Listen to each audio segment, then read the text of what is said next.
Can someone explain how a broke kid just trying to survive goes from that I'll give you 100 yen if you swallow the cigarette. Whoa, you will? Alrighty, down the hatch this sucker goes. to this? I won't know a damn thing! If you've seen Chainsaw Man, you know it's one of the bloodiest, rawest survival stories out there. Our main character, Denji, is a teenager buried under his father's crushing debt, forced to work for the Yakuza just to stay alive. But everything changes when one job goes horribly wrong. This isn't your cheerful hero saves the day kind of shonen. It's dark, disturbing, and painfully real. And honestly, that's exactly what makes it so damn good. So let's dive into the full story of Chainsaw Man. Episode 1, Dog and Chainsaw. It opens with Denji dreaming of a mysterious door in a back alley, one he can never quite open. But before he can reach it, he wakes up. Back to reality, to a life so miserable, it makes that nightmare feel peaceful. Drowning in debt, Denji heads out to work for the Yakuza again. And when I say debt, I mean it. This kid sold a kidney, an eye, and even one of his testicles, and he still owes 38 million yen. Sold one of my nuts, too. How much did they go for again? Not even 100K, I think. That's insane. His only friend is Pochita, a tiny chainsaw-headed devil dog. Yeah, sounds weird. But in this world, devils are born from human fears. The more people fear something, the stronger that devil becomes. Pochita, being the chainsaw devil, helps Denji hunt other devils to slowly chip away at his debt. Together, they take down creatures like the Tomato Devil, a twisted, fleshy monster that looks like a cursed fruit straight out of Jujutsu Kaisen. But even after risking his life, Denji gets paid peanuts. The Yakuza boss takes everything, fees, interest, and bribes, leaving Denji with barely enough to buy stale bread. He's treated like dirt. For dinner tonight, let's go full-on carbivore and split a slice of bread, okay? One Yakuza even bets 100 yen to make him swallow a cigarette. Denji does it without hesitation, pretending to be tough, only to spit it out later when no one's watching. His life is pure hell. That night, he sits in a rundown shack with Pochita, eating dry bread and daydreaming about the simplest things. Jam, video games, a girlfriend. Things that feel completely out of reach. If dreams do come true, then before I croak, I want to be with a girl. His father's suicide left him with a debt he'll never escape, and every day is a fight just to stay alive. Then comes the twist. The next day, the Yakuza boss lures him to an abandoned warehouse, pretending to reward him. But instead, they betray him. Turns out, they've made a contract with the zombie devil, selling their souls for power. Without warning, one of them stabs Denji through the back, slicing through Pochita too.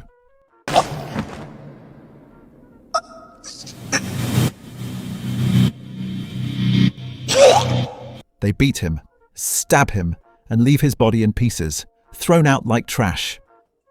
Yeah, our main character dies in the first episode. But death isn't the end.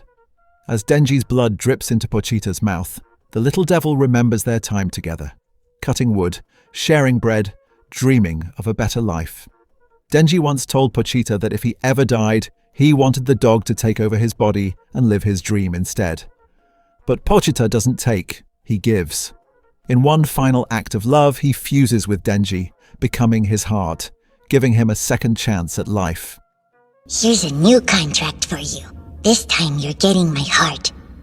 In exchange, show me your dreams. That's all I ask of you. A few moments later, Denji regains consciousness inside the dumpster, alive, but something inside him has changed forever. A pull cord now juts out of his chest, the same one that once belonged to Pochita's tail. When the horde of zombies charges at him, instinct takes over. He grabs the cord, pulls it, and his body erupts into chaos. His head and arms morph into roaring chainsaws, and what follows is nothing short of a massacre.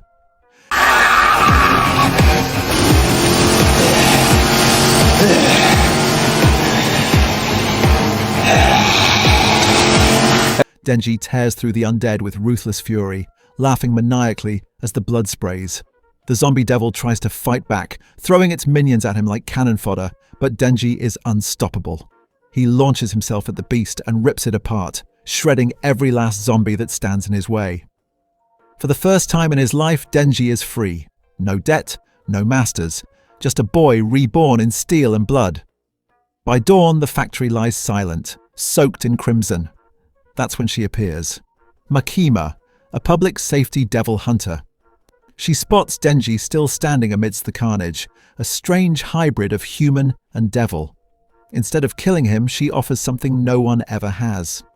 Kindness, stability, and the promise of belonging. For the record, my pets get delicious food.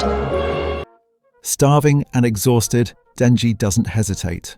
The promise of breakfast alone seals his new fate. The next episode, Arrival in Tokyo, begins with Denji's stomach growling louder than the car engine. Sitting beside Makima, he realizes she's not just sweet and gentle. There's a terrifying authority behind that smile. She tells him bluntly that from now on, he's her pet, only allowed to respond with yes or woof. Denji, half in awe and half in shock, realizes his angel might have horns after all. Here I was thinking she was sweet. Hell, I even liked her a little. Who knew she'd turn out to be so scary? Yet when she hands him food and a coat, his heart practically melts. For someone who's never been treated kindly, that's as close to love as it gets. When she feeds him soggy udon noodles at a rest stop, he's officially smitten. Forget devil hunting. This boy is ready to die for a woman who buys him lunch. When they reach Tokyo, Denji can't stop replaying her answer to his question about what kind of men she likes. Currently, I'm into Denji-type boys. Her reply, Denji types, is manipulation at its finest, but he's too love-struck to notice. At Devil Hunter HQ, Makima introduces him to Aki Hayakawa, a tall, stone-faced guy who immediately drags Denji outside and beats him senseless. Aki warns him that devil hunters without a real reason to fight never last long. Denji, in pure Denji fashion, admits his motivation is simple: Makima. That answer drives Aki insane, leading Denji to fight dirty, delivering multiple kicks straight to Aki's groin. You'd think a guy missing a testicle would show mercy, but no. Denji declares it's the ultimate tactic when men fight men. It's nuts or nothing! Sun Tzu would be horrified. They stumble back to Makima, bruised and blaming a made-up nut devil for the chaos. Aki tries to expose the lie, but Makima, ever calm and collected, decides they'll work together anyway. She explains Denji's condition, half human, half devil, and warns that if he ever tries to quit, he'll be executed like a rabid dog. Denji barely registers her words. Makima's too close, fixing his tie, and he's mentally planning their wedding already. Soon after, Denji moves in with Aki, driving him absolutely insane with his habits, spreading every flavor of jam on one piece of bread and leaving messes everywhere.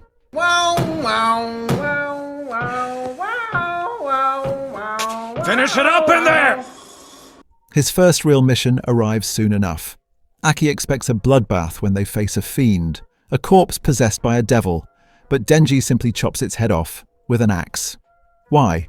Because he didn't want to splatter blood on the nearby adult magazines.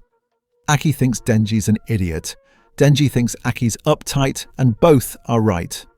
For the first time, Denji's got food, a bed, and a roof over his head. The things he used to dream about are now real.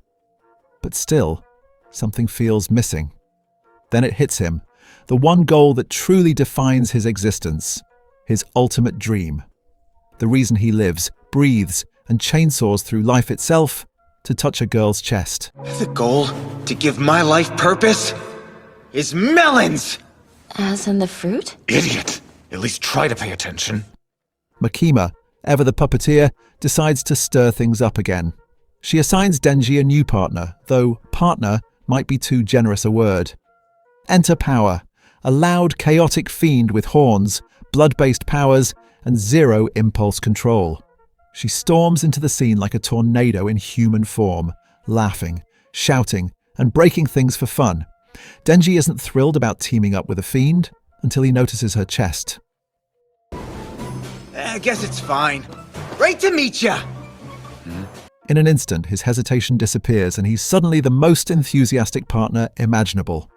Makima warns them that their unit, Special Division 4, will be shut down if they don't show results. Power takes that as a personal challenge, demanding Denji let her handle the next kill. When they finally spot a devil, Power wastes no time. She launches off a rooftop, forms a massive hammer from her own blood, and smashes the sea cucumber devil to pieces, right in front of horrified witnesses. It's brutal, messy, and exactly her style. Denji quickly realizes his new teammate might actually be crazier than he is, and somehow that doesn't seem like the worst thing. The next episode, Miyoi's whereabouts, opens right after Power's rooftop massacre. Predictably, she's already in trouble. As the cleanup crew deals with her bloody art project, Makima scolds her, not angrily, but with that calm, disappointed tone that hurts even more. Turns out, the sea cucumber devil was assigned to a civilian hunter, and Power's impulsive attack counts as obstruction. Normally, she'd be arrested. Instead, Makima warns her to think before she acts, and orders Denji to keep her under control, which is laughable considering Denji can barely control himself. Without missing a beat, Power blames Denji and says he told her to do it. Classic Power move. One who commanded me to kill was this cur! You liar! Later, Denji's living his best life, drinking from a vending machine like he's made it big. Power, meanwhile, is gently petting a stray cat. She opens up, saying she hates both humans and devils, but loves cats. The reason? A devil once kidnapped her pet, Miyoi, who's the only thing she's ever cared about. She vows to do anything to get Miyoi back. Denji finds it ridiculous to risk your life for a cat, unless it's a dog. Power sees her chance and makes an offer Denji can't refuse. Help her save Miyoi, and she'll let him touch her boobs. And just like that, Denji is more motivated than ever, fighting not for glory, but for his own noble cause. As a devil hunter, I say no! I'll murderize him. Straight kill the shit out of that asshole! They get clearance from HQ and set out together. During the trip, Power casually tells Denji that he'll have to do all the fighting, since the devil might use Miyoi as a shield if she's nearby. Denji tries to bond by talking about Pochita living on in his heart, but Power dismisses it as sentimental nonsense, calling humans idiots for believing in such comfort. Denji drops it, realizing that the two of them will probably never see eye to eye. Meanwhile, Makima is in a meeting with higher-ups. They ask about her rookies, and she describes one as promising and the other as interesting. They warn her not to grow attached, reminding her that other nations are already turning devils into weapons. Later, Aki drives her home and complains that Denji is disgusting. He can't understand why she's interested in him. Makima explains calmly, devils grow stronger based on how much fear their name inspires. A coffee devil would be weak, but a car devil? Terrifying. Chainsaws, though, they represent primal fear. That's why Denji fascinates her. And the more a devil's name is feared by the world, the more powerful it becomes. Back on the road, Denji and Power finally arrive at a rundown house in the countryside where the devil supposedly has Miyoi. But Denji's gut tells him something's off. Didn't she say the devil would use Miyoi as a shield if she was there? So why bring him along? Before he can finish the thought, Power slams him with a blood hammer, knocking him out cold. She drags his unconscious body inside, revealing the truth. She's struck a deal with the Bat Devil, a grotesque beast missing an arm. In exchange for Miyoi's return, she promised him a human meal, and Denji's the main course. The Bat Devil gulps down Denji's blood, but spits him out in disgust, calling it foul. Still, the blood works, his missing arm regenerates, and his hunger returns. Power reminds him of their deal and demands Miyoi back, but the Bat Devil cruelly swallows the cat whole. Power is left frozen in horror. Her one reason for betraying Denji? Gone, in a single bite. In a flashback, we see how Power's bond with Miyoi began. She found the tiny cat starving, frail, and barely clinging to life. At first, Power only planned to nurse her back to health so she could eat her later, but something unexpected happened. She got attached. Deeply attached. Miyoi became her one source of comfort in a world she hated. Fast forward to the present, and that same Miyoi has just been swallowed whole by the Bat Devil. Watching her only friend disappear, Power finally understands Denji's pain when he lost Pochita. Earlier you said you'd never pet Pochita again. I sympathize with you now. 'Tis a dreadful feeling. But before that realization can even sink in, the Bat Devil grabs her too and gulps her down like an after-meal snack. 2 courses, cat and fiend. Just as the Bat Devil is about to take off, Denji snaps back to consciousness. Clinging to its leg, covered in blood and rage, he pulls the cord on his chest, and the roar of chainsaws fills the air. Mid-flight, he snarls, demanding the return of his promised reward, Power's chest. Because, of course, that's Denji's version of motivation. The battle that follows is a whirlwind of chaos and blood. The Bat Devil mocks him, thinking he's just another weak meal, but Denji carves through the monster like a living blender. Even when random bystanders get caught in the chaos, he saves them, not because he's a hero, but because he refuses to let a devil get in the way of his ridiculous dream. I don't give a about this guy! Not Finally, with one final gut-splitting attack, Denji tears the Bat Devil apart, proving that nothing, not logic, not pain, not even death, can stop a man powered by teenage obsession. The next episode, Rescue, opens with Power regaining consciousness amid the carnage. Meowie's safe in her arms, Denji's holding them both, and the battlefield looks like a murder-themed art exhibit. She's stunned. Why would he save her after she betrayed him? Denji simply points at her chest, reminding her of the promise. Power calls him an idiot, but feels a twinge of guilt. True to her word, she agrees to let him touch. But before Denji's dream can come true, his arm explodes off his body. Bad timing. Meet Leech Devil. The new monster strolls in, picks up his severed arm like it's a snack, and eats it whole. Power's too weak to move, so she begs Denji to grab Meowie and escape. But Denji refuses. Even with barely any blood left, only a tiny chainsaw sputtering from his head, he stays to fight. Why? Because in his words, he's not dying until he achieves his dream. The Leech Devil laughs, calling him pathetic for having such a shallow goal. She even mentions that she and the Bat Devil once dreamed of eradicating humanity together, twisted couple goals. So Denji, in true Denji fashion, challenges her to a dream battle. Whoever wins has the stronger dream. If that's not peak Chainsaw Man logic, I don't know what is. The fight is a bloody mess. Denji dodges, kicks, bites, and even swings the Bat Devil's intestines like a weapon. He's running on fumes and stubborn willpower, but the Leech Devil eventually pierces him straight through the chest. Just as she's about to end it, Aki appears out of nowhere, cool as ever. He bites his thumb, mutters an incantation, and suddenly, a gigantic fox head materializes. The Fox Devil. Cone.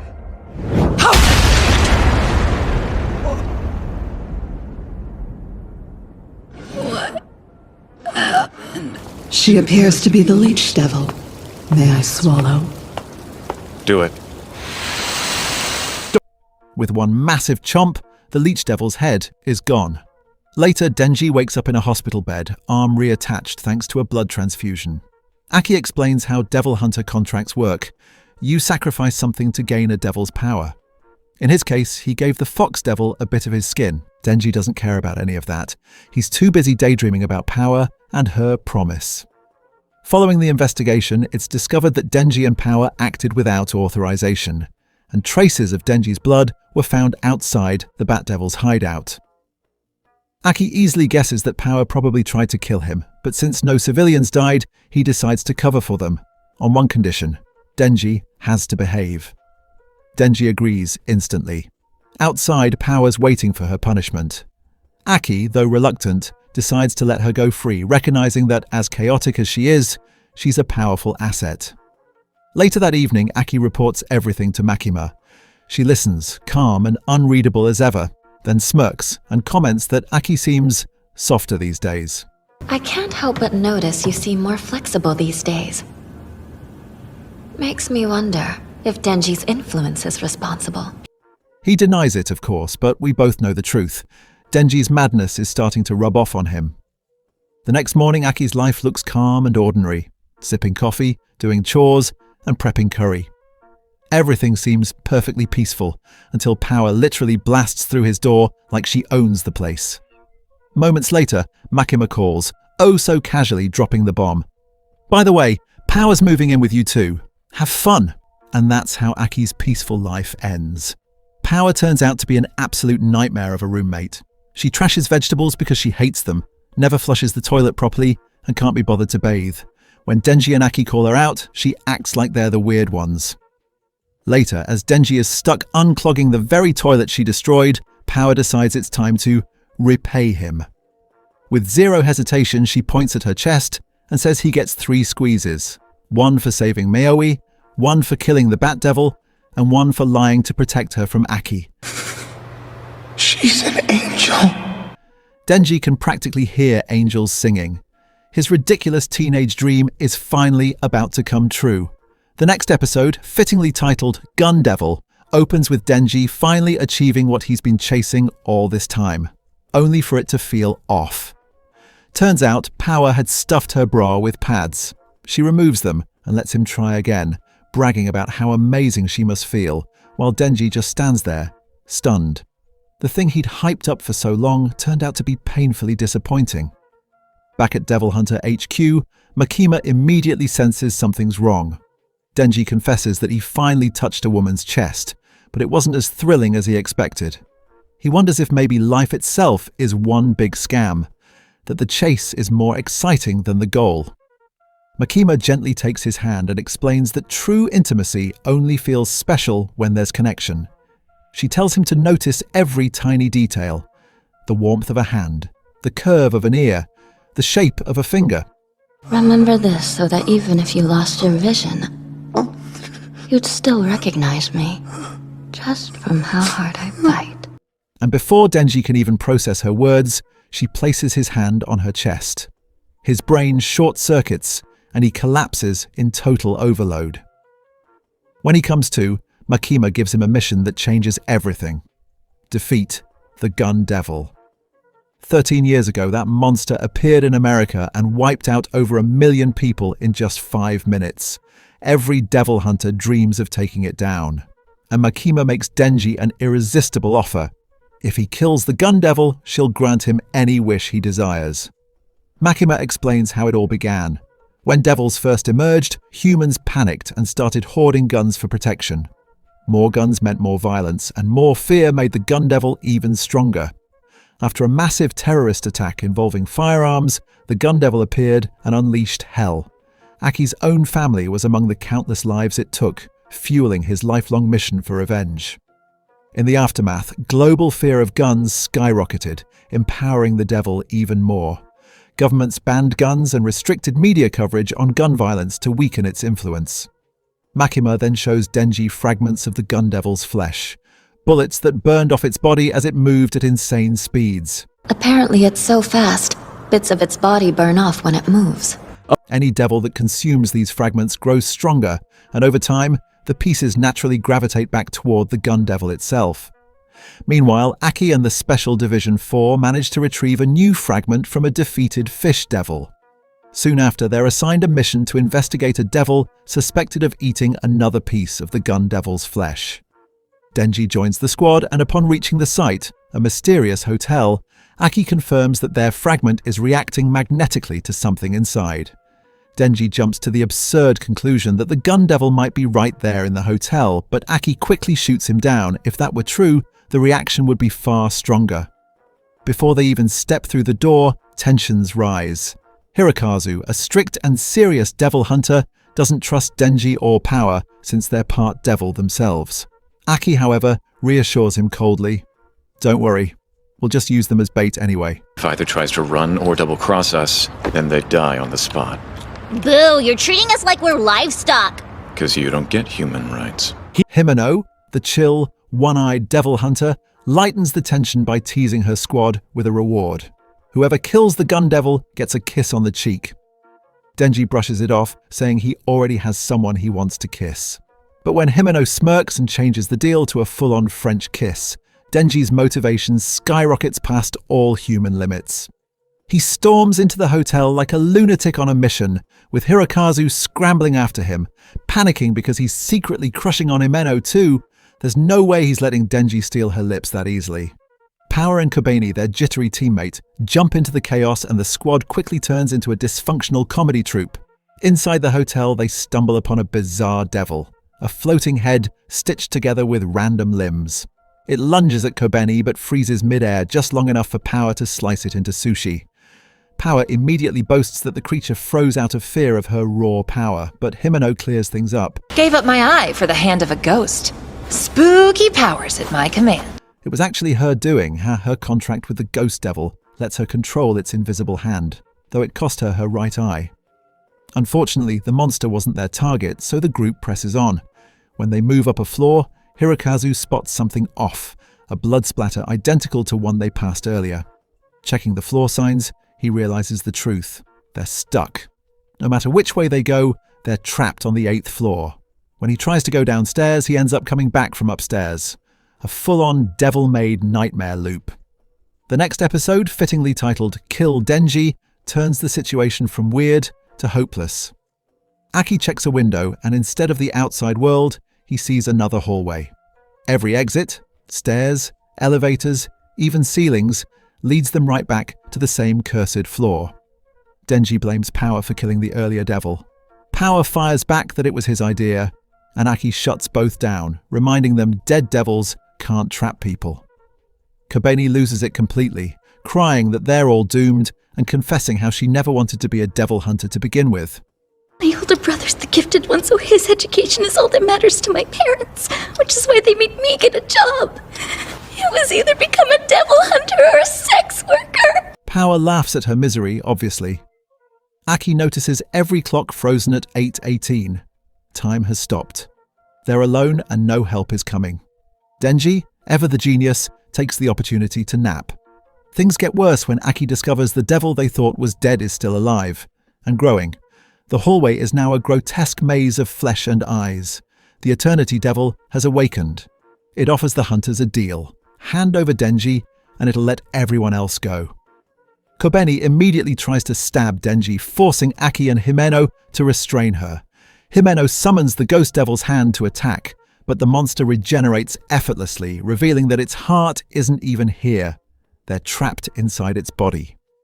The Eternity Devil repeats its demand for Denji.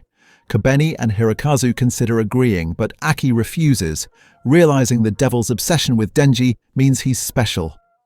As their fear feeds the monster, Aki contemplates using his cursed sword, a last resort that would cost him years of his life. But Himeno stops him. When Kobeni and Hirokazu make another attempt on Denji, Aki blocks the attack and takes a knife to his side.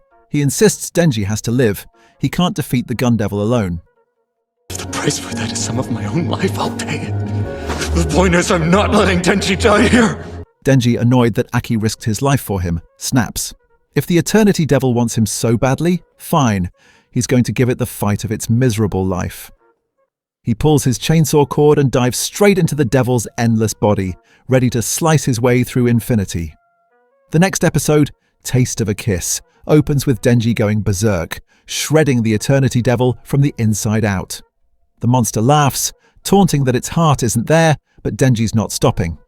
When he runs out of blood and his chainsaws retract, he starts biting chunks out of the devil, drinking its blood to keep fighting. It's disgusting. It's insane. It's pure Denji. Watching this madness unfold, Himeno recalls what Kishibe once told her at a comrade's grave. Devils don't fear the strong, they fear the deranged. The sane hesitate and die. The unhinged, they're the true nightmares of hell. Kishibe once questioned Aki's sanity, but Himeno knew better. No truly sane person would dare chase the gun devil. Back in the present, Denji's brilliant plan is to keep carving up the Eternity Devil and slurping down its blood so he'll never run dry. Watching him laugh like a maniac and keep swinging his chainsaws non-stop, Himeno starts to wonder if this lunatic might actually have the power to take down the gun devil someday. 3 relentless days later, Denji is still at it. Himeno finally tells Aki the battle's over. The Eternity Devil can't handle the pain anymore. It surrenders, begging Denji to kill it and even revealing its heart. What? You're quitting already? I was having fun splashing around this bloodbath like a kid in a pool! Denji, almost disappointed the chaos is ending, shrugs and finishes it off. With the gun devil's flesh secured, the team escapes the endless hotel. Later, Himeno suggests throwing a Division 4 welcome party, part celebration, part peace offering, especially since Kobeni and Hirokazu definitely feel guilty about trying to stab Denji earlier. Aki agrees, but reminds her Makima's leaving town soon, so it has to be quick. Himeno starts to piece things together. Why is Makima suddenly staying close to Tokyo? What's her real interest in Denji? And what secret does she know about him? Cut to the party. The whole Division 4 crew gathered, food, drinks and laughter filling the air. But Denji's eyes are locked on one thing, Himeno's promised kiss. She teases that he'll get it once she's tipsy, and that's all the motivation Denji needs to survive another day. Makima arrives mid-conversation and, of course, overhears everything. Oh my god. Today I am gonna get my first kiss ever. Kiss? Miss Makima! Denji freezes, caught between the two women dominating his teenage brain. And then it happens. Himeno leans in and kisses him. But the moment instantly turns into a nightmare. She throws up mid-kiss and Denji swallows it. Yeah, his first kiss tastes like puke. Absolutely tragic. Later, he ends up retching in the bathroom, probably wishing for death. So after the disaster, Himeno drags Denji home since he's too out of it to walk.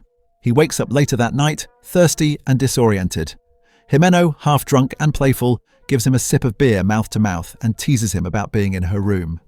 She guesses he's into Makima, and it frustrates her that both Aki and Denji are obsessed with the same woman.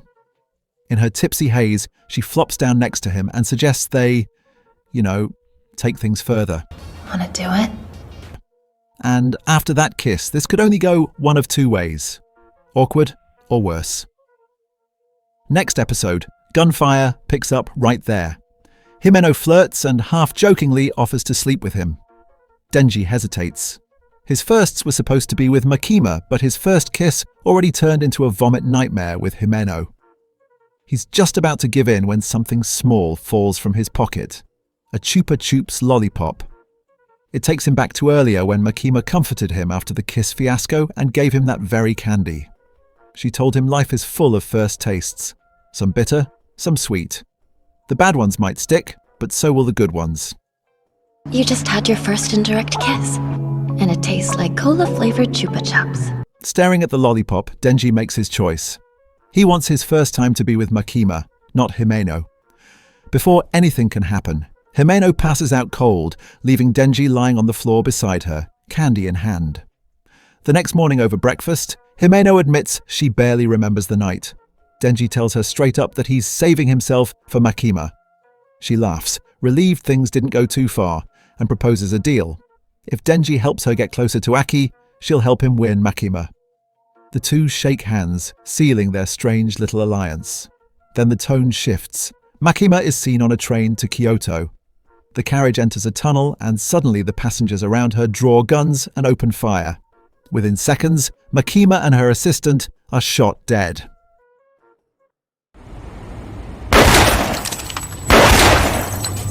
No warning, no build-up. At the same time, chaos erupts across Tokyo. Hirokazu and Kobeni are gunned down in the street. Meanwhile, Denji, Aki, Power and Himeno are casually eating ramen when a man starts ranting to Denji about the food.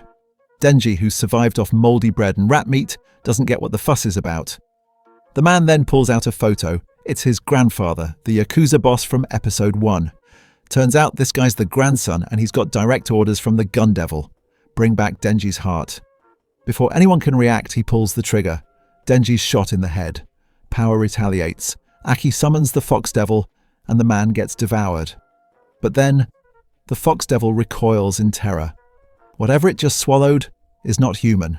Aki Hayakawa, you've put quite the abomination in my mouth this time. Out of nowhere, a man tears his way out of the fox devil's skull, and it's none other than Katana Man. Think of him as Denji's sword-themed counterpart, blades instead of chainsaws, same chaotic energy, and apparently no copyright restrictions in the devil world. Aki immediately switches into killer mode, drawing his cursed blade, which, ironically, is just a giant nail. Every stab he lands ticks down an invisible countdown, and when it reaches 0, the cursed devil materializes, annihilating Katana Man in a brutal finish. But that victory is short-lived. A mysterious woman suddenly appears, revives Katana Man with a single touch, and commands him to finish Aki off.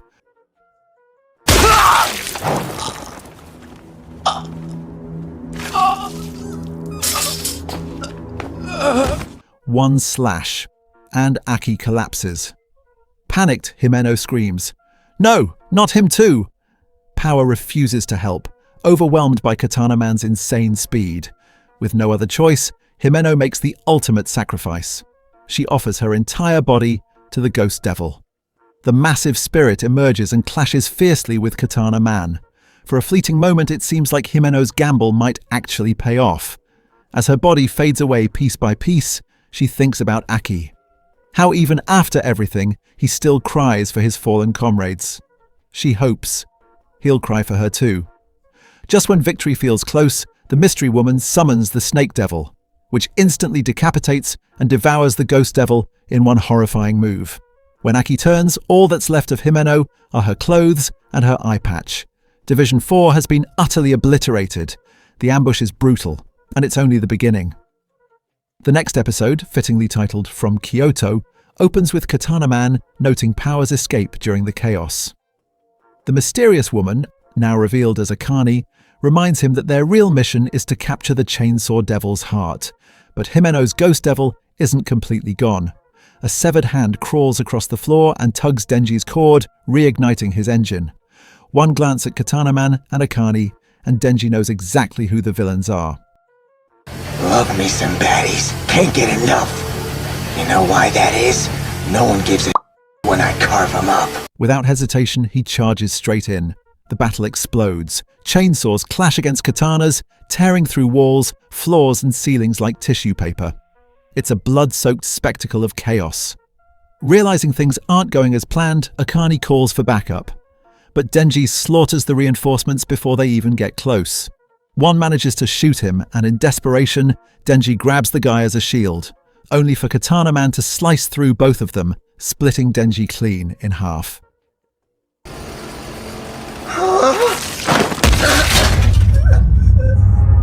Feeling victorious, Katana Man declares that the rest of Division 4 is already dead. And across Tokyo, his words echo in truth. Countless hunters lie dead, including Makima, who was ambushed on a train. But then in Kyoto Station, agents Kurose and Tendo wait nervously for her arrival. And to their shock, Makima walks out alive. She's covered in blood but perfectly calm, while every one of her attackers lies lifeless inside the train. Unfazed, Makima requests 30 death row convicts and a mountaintop shrine. In a chilling ritual, she uses the convicts as sacrifices. Each one speaks the name of a target before dying instantly, crushing the named enemies from miles away as if by invisible hands. With each strike, both victim and convict die, until only Akane and Katana Man remain, trembling. Throughout the ceremony, Kurose and Tendo are blindfolded so they won't witness the horrifying deal Makima made with her devil. I've done everything within my power from Kyoto. I'll be returning to Tokyo now. Once her grim task is done, Makima returns to Tokyo. Katana Man and Akane, terrified, realize this massacre is her doing. But before they can escape, Kobeni appears. The same girl who once broke down in fear now moves with deadly precision, cutting off Katana Man's arm and forcing the pair to retreat while she rescues Denji. Later, Makima meets Madoka, one of the few Division 4 survivors. He immediately hands her his resignation letter, done with this nightmare. Before leaving, he asks her quietly how much of the ambush she anticipated. Makima just smiles that unreadable smile and replies, "I can't discuss internal matters with civilians." The next episode, aptly titled Bruised and Battered, opens with Aki waking up in a hospital bed. Bruised, bandaged, but alive. Beside him are Denji and Power, who are bickering over the dumbest things imaginable as usual. Their noise fades when Aki quietly asks if anyone else from Division 4 survived. Denji explains that Kobeni made it, though she's hanging by a thread, and that Madoka quit right after the attack. When the room finally goes quiet, Aki asks the Cursed Devil how long he's got left to live. The answer hits like a death sentence. 2 years. Just 2 more years. Lighting a cigarette, he sits there as flashes of Himeno rush back. The memories break through his stoic mask, and he finally lets himself cry.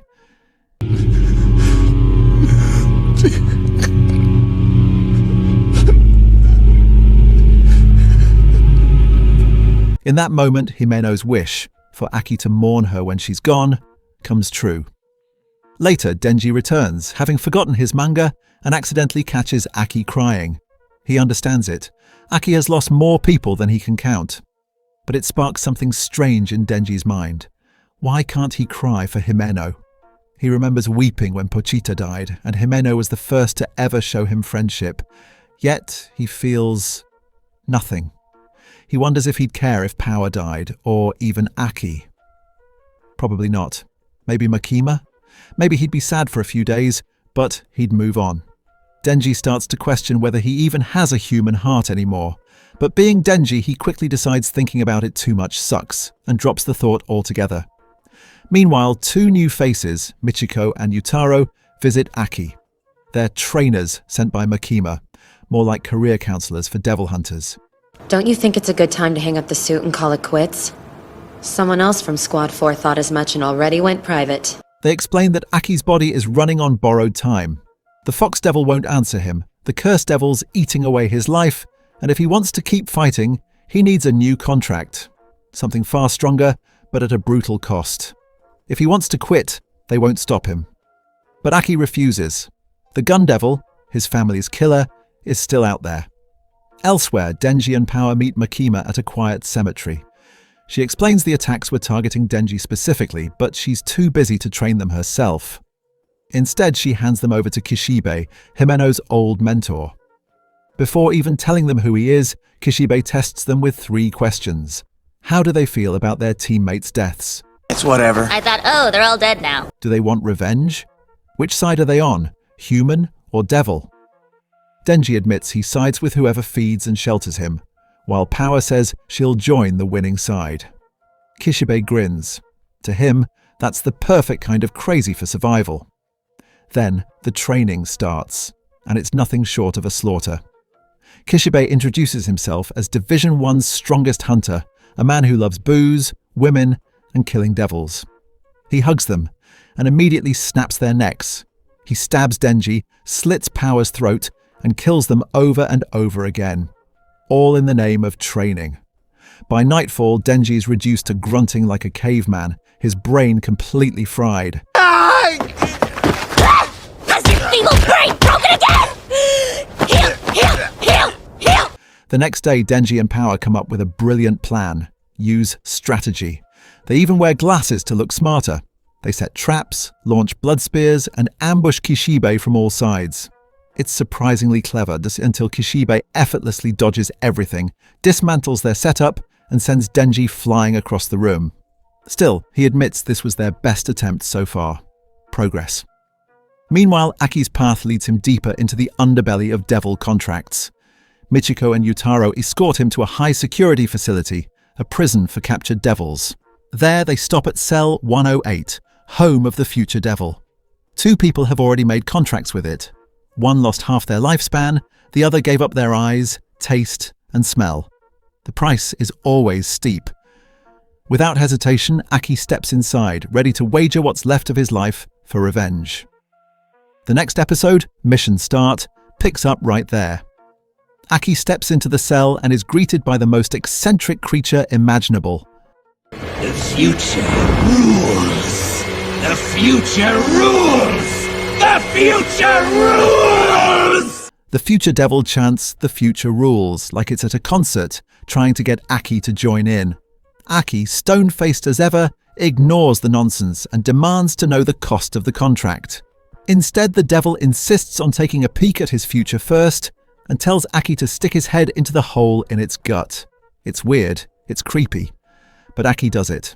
The future devil laughs, saying he'll reside in Aki's right eye in exchange for his power, a surprisingly light trade compared to what others lost. Then, almost teasingly, he adds one more thing. Aki's death will be terrible. But before he can spill any details, Aki shuts him up. While Kishibe continues his brutal training sessions, Denji and Power once again find themselves serving as his personal punching bags. After another day of beatdowns, he casually compliments their progress and announces they'll now only need to train with him once a week, which in Kishibe terms is apparently a promotion. Always stay aware of your situation and know the weapons available to you. Remember that tomorrow when you're in live combat. But things are about to get real. Their next mission is live combat against Katana Man and Akane. If Division 4 fails, the entire unit will be shut down, and Denji and Power will be executed like wild animals. Meanwhile, in their hideout, Katana Man and Akane regroup. Akane warns him that no matter where they hide, Makima will track them down. Still, she reassures him that even if he dies, she can revive him. The rest of their goons? Not so lucky. Katana Man reveals they have a secret weapon waiting below. An underground horde of zombies, all former debtors turned corpses. Grim. Back in Tokyo, Makima pays a visit to the Yakuza boss tied to Katana Man. He tries to distance himself from the attacks, blaming Akane's contract with the Gun Devil. When Makima asks what the deal was, he casually admits they paid the Gun Devil 20,000 yen for guns and ammo. Makima then asks him to hand over the names of everyone in his syndicate connected to the Gun Devil, and while he's at it, the names of rival families too. The boss laughs, saying that kind of move would spark a gang war. He delivers a speech about necessary evil, claiming the Yakuza keep foreign gangs out of Japan. Makima listens silently, then sets a paper bag on the table. He jokes about bribery, until he opens it and finds the eyeballs of his loved ones inside. Makima explains that she can restore them if he cooperates.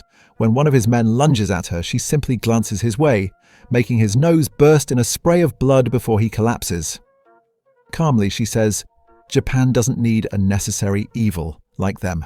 I'm aware of the concept of a necessary evil. I understand it's a convenient justification for your misdeeds. But society doesn't need your cheap excuses. Chills. Not long after, Division 4 and the police surround Katana Man's hideout. Aki asks for the plan, and Kishibe tells him flat out, there is none. They're just charging in. Inside, Aki, Denji, Power, and Kobeni take point while Kishibe introduces the rest of Division 4's new recruits. First up is Beam, the shark fiend, who can swim through solid ground like it's water and immediately starts devouring zombies. Then comes Galgali, the violence fiend.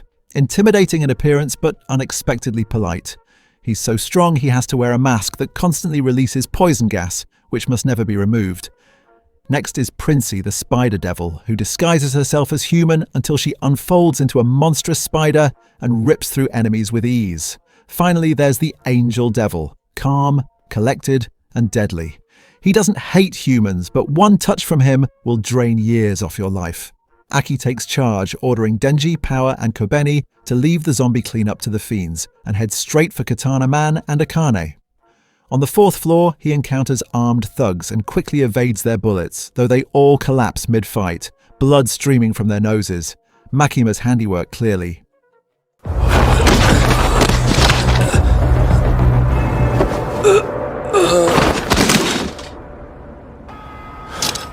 Pushing onward, Aki finally confronts Akane and demands her surrender. She responds by summoning the Snake Devil, but instead, it brings out something far more haunting. The Ghost Devil, Himeno's former partner. Akane orders it to kill Aki. The Ghost Devil's spectral hands swarm him as he fights desperately, using the future devil's power to foresee attacks and slice through its limbs. Still, it's not enough.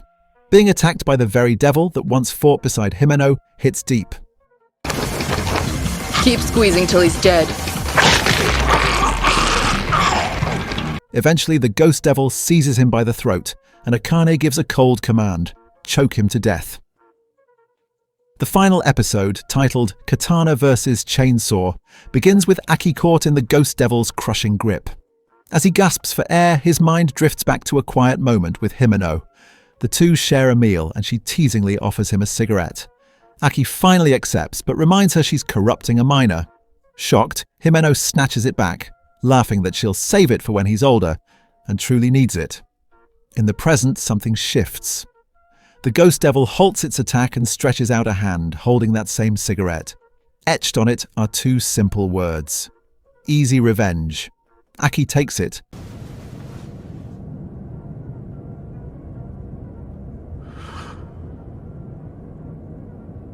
Slides it into his pocket and remembers Himeno's words. The Ghost Devil can't see, it only senses fear. He steadies his breathing, steps forward calmly, and with a single strike, severs its head. Himeno's spirit would have smiled. Akane freezes in disbelief. She tries to summon the snake devil, but out of nowhere, Kobeni appears behind her, knife pressed to her throat. Before she can strike, Aki orders her to stop. He wants Akane alive. When Aki asks why she's still with public safety after everything, Kobeni gives the most Kobeni answer possible. The bonuses are coming up soon. Kobeni, why stay with the Force when you could have left?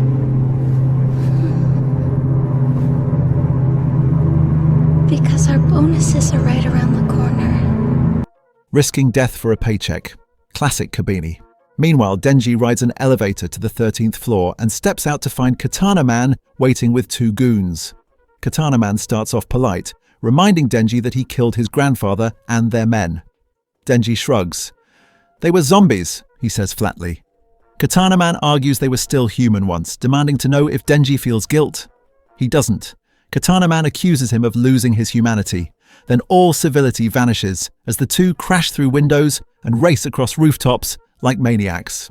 The fight spills onto a moving train. Katana Man notes Denji's gotten faster and asks what he's fighting for. Denji answers simply, to protect the life he has now. The battle intensifies until Katana Man slices off both of Denji's arms. Pinning him down, he demands an apology for his grandfather's death.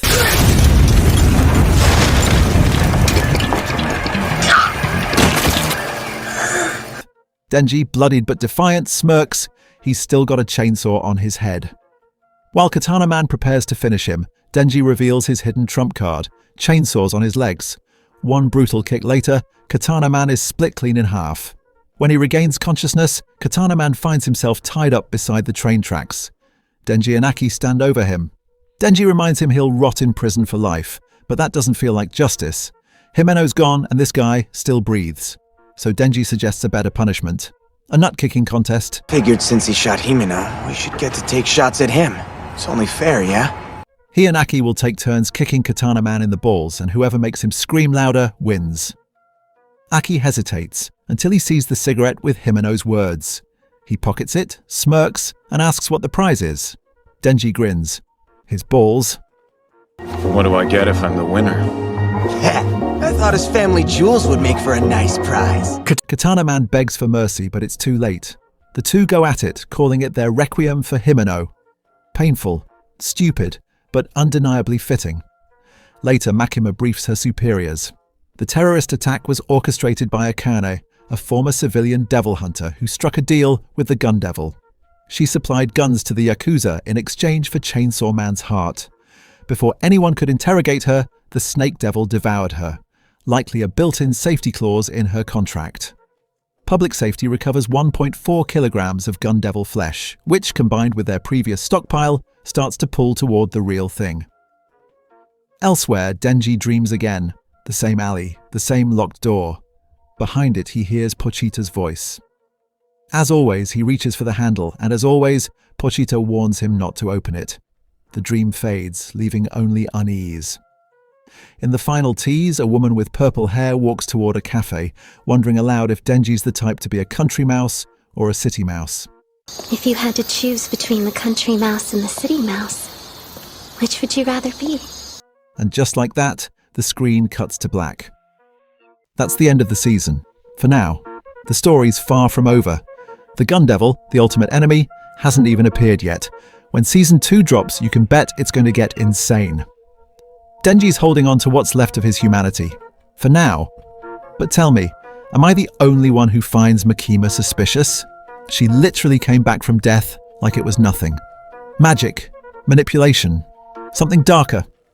We'll find out soon enough. Until then, take care, and as always, thanks for watching.